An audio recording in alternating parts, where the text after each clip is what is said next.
ਸਭ ਤੋਂ ਪਹਿਲੇ ਇਹ ਦੱਸੋ ਕਿ ਤੁਹਾਡੀ 1847 ਪਰ ਏਕੜ ਕਿਤਨੀ ਯੀਲਡ ਆਈ? ਮੇਰੀ ਜੀ ਐਸੇ ਏਕੜ ਦੇ ਵਿੱਚੋਂ ਜਿਹੜੀ ਇਹ 72 ਮਣ ਆਈ ਸੀ। ਠੀਕ ਹੈ। ਇਸ ਤੋਂ ਇਲਾਵਾ ਮੇਰਾ ਭਤੀਜਾ ਹੈ, ਉਹਨੇ ਲਾਈ ਸੀ, ਉਹਦੀ 80 ਮਣ ਆਈ ਸੀ ਪ੍ਰੋਡਕਸ਼ਨ।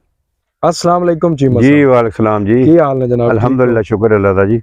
जनाब जिथे असी खड़ोते हैं जी पिछली साइड दे इस टाइम कणक मौजूद है। जी बिल्कुल इस तो पहले इत्थे 1847 लगी हुई सी। जी माशाल्लाह बहुत ही जबरदस्त तुहाडी वो क्रॉप सी। मैं वीडियो भी बनाई हुई हैं सजना, अगर वो वीडियो वेखनियां ने 2-3 स्टेप्स दी सी वीडियो बनाई हुई हैं आखिर पकने तक 80 तक टिलर सन ओदे विच। बिल्कुल बहुत ही जबरदस्त खूबसूरत क्रॉप सी। ए पिछे ऐसे तरह ही वो व्यू आंदा सी, या वेख लो जी, सगवी और जगह है।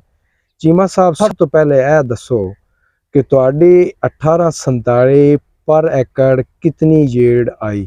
मेरी जी ऐसे ਏਕੜ ਦੇ ਵਿੱਚੋਂ ਜਿਹੜੀ ਇਹ 72 ਮਣ ਆਈ ਸੀ।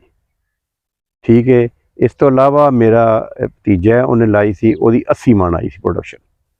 माशाल्लाह बहुत। इदा मतलब है भी 72 तो लैके 80 मण का रिकॉर्ड मौजूद है। जी बिल्कुल मौजूद है। बल्कि एक मेरा होर अजीज से दूर है कोई 5-7 मील, उन्हें मैंने कहा जी मेरी 85 मण आई।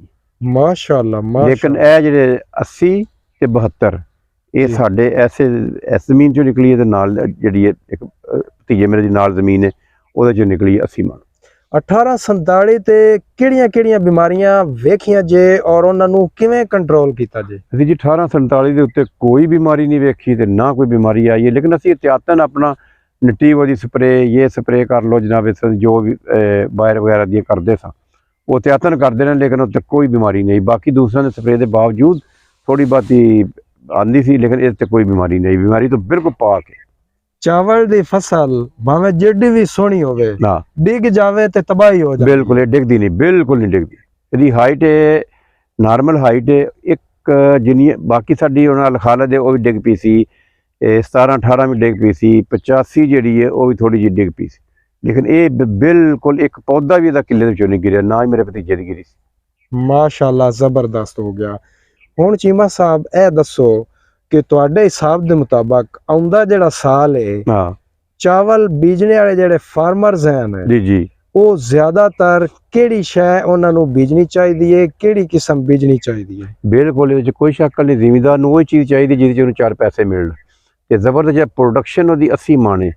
80 मण है तुसीं उहनूं 4,500 पर मण दे हिसाब ते भी करो ते मैं है कोई 4 लाख के करीब बन जाती। जी हाँ बिल्कुल। केड़ी फसल है जिमीदारों को 4 लाख रुपया मिले एक चो, दूसरी जो 2-4 लाख रुपया मिल जाए तो इस, बल्कि मैं तो समझना जिमीदार 2 दफ़ा काश्त करनी चाहिए। अच्छा साल विच 2 दफा फसल तुसी ले सकते हो? जी इनू अप्रैल दे विच ला दिओ ते मई च लाना शुरू कर दिओ ते 80 दिन 85 दिन च 82 दिन च रेडी हो जाती है। उस तो बाद कट के दोबारा फिर ला दिओ। एक दी जी पहली गेती ज़्यादा होगी वो प्रोडक्शन थोड़ी नॉर्मल रहेगी, तो जी तुम ज़्यादा लाओगे वो प्रोडक्शन जी है वो तो मतलब डबल दी जाएगी, यानी कि एक 6 महीने तुम 2 फसलों के ला सकोगे। अगेती फसल की प्रोडक्शन नॉर्मल क्यों रही है? नॉर्मल वो है कि उन्होंने जिस टाइम होंगे ना दाना बनने का उन्होंने फुल सीजन नहीं मिलता, तो दाना बनने वास्ते इनू ਜਿਹੜਾ ਨਾ ਉਹ ਨਾਲ ਥੋੜੀ ਜਿਹੀ ਦਾਣਾ ਬਣ ਕੇ ਉਹਨੂੰ ਪਕੜਨ ਵਾਸਤੇ ਉਹਨੂੰ ਥੋੜੀ ਜਿਹੀ ਗਰਮੀ ਵੀ ਚਾਹੀਦੀ ਹੈ।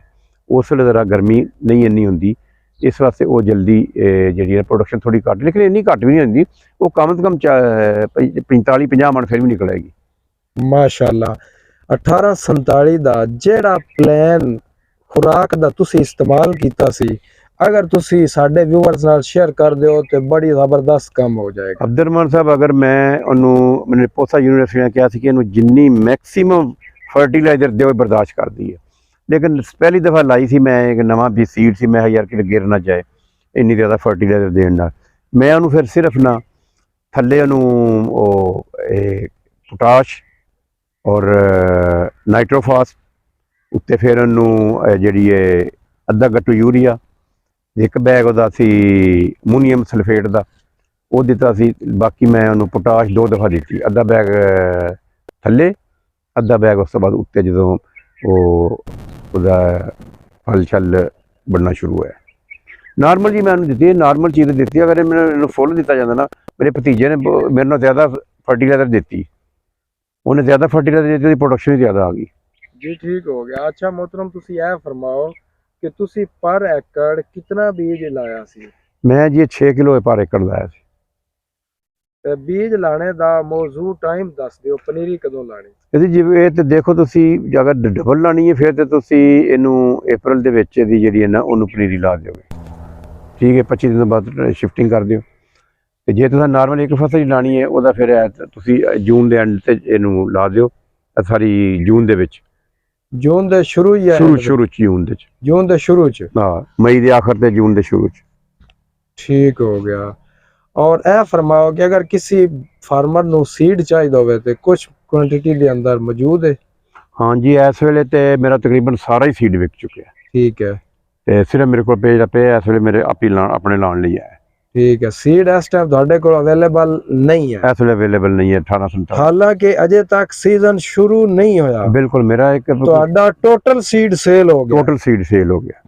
ਤੁਹਾਡੇ सीड सेल होना इस चीज दी गवाही और इस चीज ਦਾ सबूत है कि 1847 ਦੀ मांग बहुत ज्यादा है। जी बिल्कुल, मैनू हाली भी कॉल आती है जी, सानू सीड चाहिए जी। तकरीबन डेली एक अद्धी कॉल आती, मैं जी सारी सीड मेरा ऑलरेडी सेल हो चुकी है। चीमा साहब बहुत मेहरबानी, बहुत शुक्रिया। बहुत शुक्रिया जी।